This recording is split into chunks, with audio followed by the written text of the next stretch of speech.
Hello everybody, welcome.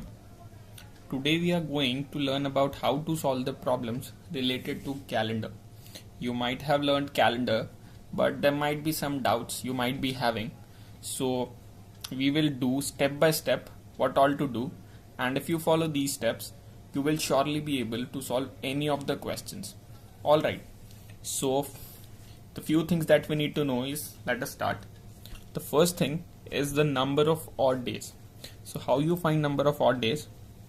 Count the sum of all the days, then divide it by 7, and whatever the remainder that you get, that is your odd days. Like 57 divided by 7, remainder is equal to 1. Okay, this is the first thing.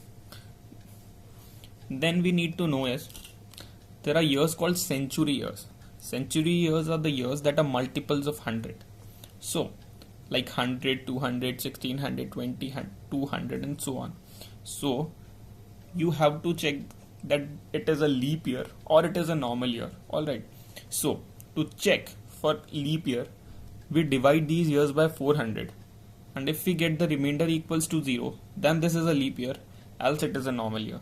For example, 2000 divided by 400, the remainder we get is 0. Therefore, it is a leap year. 2600 divided by 400, the remainder is not equal to 0, so it is not a leap year. Okay, and normal years, as we know, we check it by dividing it by 400, or 4. Okay, this is the second thing that we need to know. Then the third thing is, as everybody of you might be knowing, there are two types of years, normal year and the leap year. Normal year has 365 days. Okay, and the leap year has 366 days. And to find the number of odd days, as we have done here, divide all the days by 7. So here, dividing this by 7, we get the remainder as 1. So 1 odd day. 366 by 7, 2 odd days. Okay, so remember, normal year has 1 odd day and the leap year has 2 odd days. Okay, so let us move to the third aspect. Now, this you have to remember. 100 years, 200 years, 300 years and 400 years. 100 years have 5 odd days, 200 has 3 odd days, 300 has 1 odd day, and 400 has 0 number of odd days. Okay, so how did this 5 came? So I will solve for 100 and similarly you can solve for all the others. So what we did was, we took 100 and we divided it by 4. Okay, so we get 25. Okay, that means it has 25 leap years. But let us notice here, this is a century year. So when dividing it by 400, the remainder is not 0. Okay, so what is the problem here? 100 is not a leap year. So this 25 has counted in itself this 100 also. So we have to decrease 1. So there are 24 leap years. So let me take a pen. 24 leap years, and each leap year has 2 odd days, and the remaining are 76 into 1 equals to 124. Okay, so 124 divided by 7, we get R equals to 5. This is how we get all the odd days. So just you can remember it as 5310. Alright, that is all you need to know.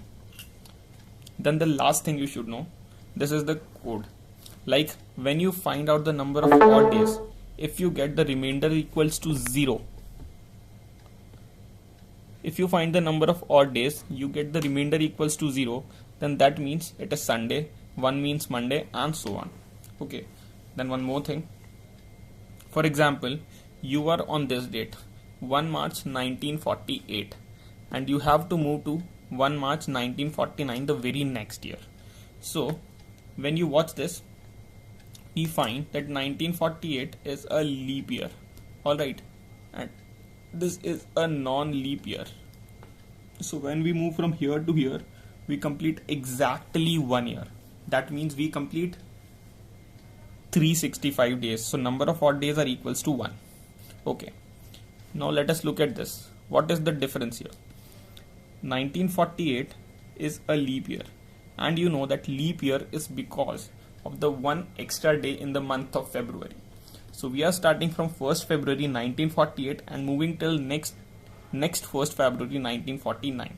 So in this extra day, that is the 29th February, will be counted in this month. So when we'll move from here to here, instead of having one odd day, we will have one extra odd day, that is the 2 odd days. Okay, so these few things are there that you need to remember to solve any kind of questions. So look at the next video. We will solve many kinds of questions that will clear all your doubts. Thank you for watching.